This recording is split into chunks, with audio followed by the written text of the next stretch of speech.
France में उस जगह पर पुलिस वालों पर हमला हो गया जिसे सबसे सुरक्षित माना जाता था। न्यूज एजेंसी रॉयटर्स के मुताबिक ब्लॉक एवरीथिंग प्रदर्शन के तहत भड़की विद्रोह की आग में फ्रांस की राजधानी पेरिस समेत 150 से ज्यादा छोटे बड़े शहर झुलस गए। रॉयटर्स के मुताबिक प्रदर्शनकारियों ने न सिर्फ सड़कें जाम की बल्कि रेलवे स्टेशनों पर घुसने की कोशिश की। प्रदर्शनकारियों ने सरकारी दफ्तरों को निशाना बनाया, बसों में आग लगा दी। कई जगहों से तोड़फोड़ और बवाल की खबरें सामने आई। पुलिस ने प्रदर्शनकारियों को रोकने के लिए सारे उपाय कर लिए, लेकिन उनके गुस्से के आगे वो भी बैकफुट पर नजर आई।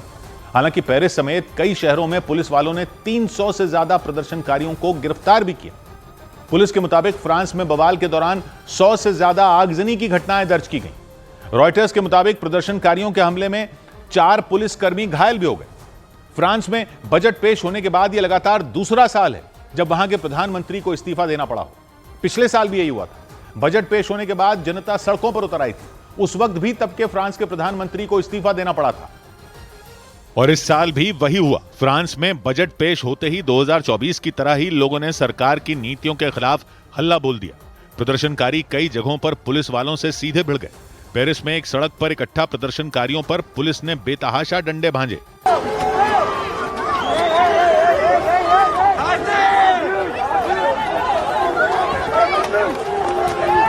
पुलिस वालों के लाठीचार्ज करते ही वहां चीख पुकार मच गई।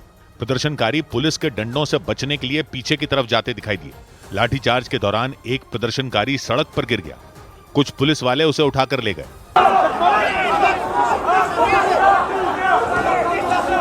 प्रदर्शनकारियों ने एक फ्लाईओवर के नीचे एक बस में तोड़फोड़ के बाद आग लगा दी।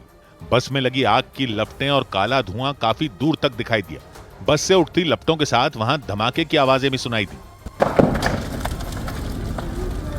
राजधानी पेरिस की सड़कों पर बवाल के बाद चारों तरफ तबाही के निशान दिखाई दिए। जगह जगह कूड़ेदान बिखरे हुए नजर आए, पत्थर पड़े हुए दिखाई दिए और जली हुई गाड़ियां नजर आईं। फ्रांस में भड़के बवाल के दौरान सरकार ने सोशल मीडिया पर नजर रखनी शुरू कर दी, क्योंकि रॉयटर्स के मुताबिक ब्लॉक एवरीथिंग मूवमेंट की शुरुआत भी सोशल मीडिया के जरिए ही हुई थी। सोशल मीडिया के जरिए ही पूरे देश में सब कुछ बंद करने की अपील की गई थी। पुलिस ने प्रदर्शनकारियों पर कई शहरों में सख्ती भी दिखाई। 300 से ज्यादा प्रदर्शनकारियों को गिरफ्तार कर जेलों में बंद कर दिया गया। यानी पुलिस ने उत्पात मचा रहे लोगों पर कार्रवाई तेज कर दी, लेकिन फ्रांस की सरकार के खिलाफ पेरिस की सड़कों पर उतरे लोगों की भीड़ कम नहीं हुई। शहर की हर सड़क पर सैकड़ों की संख्या में लोग उतर आए। लेकिन हालात तब बिगड़ गए जब प्रदर्शनकारियों ने सरकार का विरोध जताने के लिए सड़कों को ब्लॉक करना शुरू कर दिया। आंदोलन का नाम ही ब्लॉक एवरीथिंग। प्रदर्शनकारियों ने वहां की सरकार के खिलाफ शुरू किए गए इस आंदोलन को ब्लॉक एवरीथिंग नाम दिया। मतलब यह कि लोगों ने वहां की सरकार को झुकाने के लिए फ्रांस में सब कुछ ब्लॉक करने का, बंद करने का ऐलान कर दिया। इसी वजह से प्रदर्शनकारियों ने सबसे पहले सड़कों पर जाम लगाना शुरू किया। प्रदर्शन के दौरान लोगों ने पेरिस की सड़कों पर चलने वाली बसों को रोक दिया। विरोध करने पर बसों में तोड़फोड़ की गई। हालात बिगड़ने पर तुरंत पुलिस ने एक्शन शुरू किया। प्रदर्शनकारियों को खदेड़ने के लिए उन पर आंसू गैस के गोले दागे गए, जिससे वहां भगदड़ जैसे हालात बन गए। जान बचाने के लिए लोग वहां से भाग खड़े हुए, लेकिन इसके बाद भी हंगामे और प्रदर्शन का सिलसिला थमा नहीं। पेरिस शहर के दूसरे इलाकों में लोगों ने सड़कों को ब्लॉक करने के लिए उन पर बड़े बड़े कूड़ेदान डाल दिए। कुछ जगहों पर स्कूटर, मोटरसाइकिल, लोहे की ग्रिल, लोहे के बड़े बड़े गेट तक लगा दिए गए। हालांकि पुलिस ने किसी तरह उन चीजों को सड़कों से हटाया, लेकिन इसके बाद भी पेरिस के हालात जस के तस बने रहे, क्योंकि शहर की एक भी सड़क ऐसी नहीं दिखी जिस पर प्रदर्शनकारियों का हुजूम न दिखा हो। प्रदर्शनकारी ताली बजाते हुए और सरकार के खिलाफ नारे लगाते हुए सड़कों पर मार्च करते नजर आए। इस दौरान पेरिस के एक इलाके में प्रदर्शनकारियों और पुलिस की भिड़ंत हो गई। ऐसा इसलिए क्योंकि प्रदर्शनकारियों ने इस आंदोलन को ब्लॉक एवरीथिंग नाम दिया और इसी वजह से लोगों ने पेरिस में चलने वाली सरकारी बसों को रोक दिया।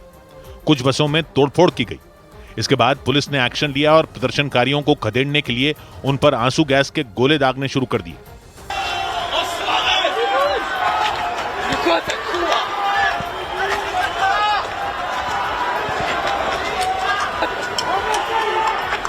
पुलिस के एक्शन से सड़क पर भगदड़ मच गई। आंसू गैस और पुलिस से बचने के लिए प्रदर्शनकारी आसपास की इमारतों में घुस गए। बाद में पुलिस ने प्रदर्शनकारियों को वहां से खदेड़ दिया। इसी तरह पेरिस के एक दूसरे इलाके में सड़कों को ब्लॉक करने के लिए प्रदर्शनकारियों ने लोहे की बड़ी बड़ी ग्रिल लगा दी। कुछ जगहों पर लोहे के गेट रख दिए गए। इतना ही नहीं, प्रदर्शनकारियों ने सड़कों पर बड़े बड़े कूड़ेदान डाल दिए। स्कूटरों और मोटरसाइकिलों को भी सड़कों पर गिरा दिया गया ताकि किसी भी तरह वहां जैम लगाया जा सके। मतलब फ्रांस में प्रदर्शनकारियों ने यह ठान लिया कि वो वहां की सरकार को घुटनों पर लाने के लिए पेरिस समेत दूसरे शहरों को पूरी तरह ब्लॉक कर देंगे। इसीलिए प्रदर्शनकारियों को रोकने के लिए फ्रांस की सरकार ने अपनी पूरी ताकत झोंक दी। प्रदर्शनों और सड़कों पर हो रहे बवाल को रोकने के लिए पूरे फ्रांस में 80,000 से ज्यादा पुलिस के जवान तैनात कर दिए गए। अकेले पेरिस में 6,000 पुलिस के जवान तैनात कर दिए गए ताकि किसी भी सूरत में शहर में हो रहे बवाल को रोका जा सके। लेकिन पुलिस और सरकार की तमाम कोशिशों के बाद भी पेरिस और फ्रांस के दूसरे शहरों के हालात नहीं सुधरे, क्योंकि फ्रांस के राष्ट्रपति इमैनुअल मैक्रों से इस्तीफे की मांग करते हुए पेरिस की सड़कों पर हजारों की संख्या में लोग उतर आए। पेरिस में कुछ जगहों पर प्रदर्शनकारियों और पुलिस वालों की जमकर भिड़ंत हो गई। हालात बिगड़ने पर पुलिस ने 200 से ज्यादा प्रदर्शनकारियों को गिरफ्तार कर लिया। बड़ी संख्या में लोगों को हिरासत में ले लिया गया। लेकिन इसके बाद भी प्रदर्शनकारी पेरिस की सड़कों से टस से मस नहीं हुए। मतलब यह कि प्रदर्शनकारी पेरिस पुलिस के सामने डटे रहे। पुलिस ने प्रदर्शनकारियों को आगे बढ़ने से रोकने की कोशिश की और जब वो नहीं माने तो पुलिस वाले उन पर टूट पड़े। पेरिस पुलिस के कुछ जवान डंडों से सड़क को ब्लॉक करने की कोशिश कर रहे लोगों को पीटने में जुट गए। इसी तरह एक दूसरी सड़क पर कुछ प्रदर्शनकारी बीच में खड़े हो गए। इसके बाद पुलिस ने उन्हें समझाने की कोशिश की। लाउडस्पीकर की मदद से उनसे सड़क ब्लॉक नहीं करने की अपील की गई, लेकिन इसके बाद भी प्रदर्शनकारी सड़क से नहीं हटे। सिर्फ पेरिस में ही नहीं बल्कि फ्रांस के दूसरे शहरों में भी प्रदर्शनकारियों ने सड़कों को ब्लॉक करने की कोशिश की।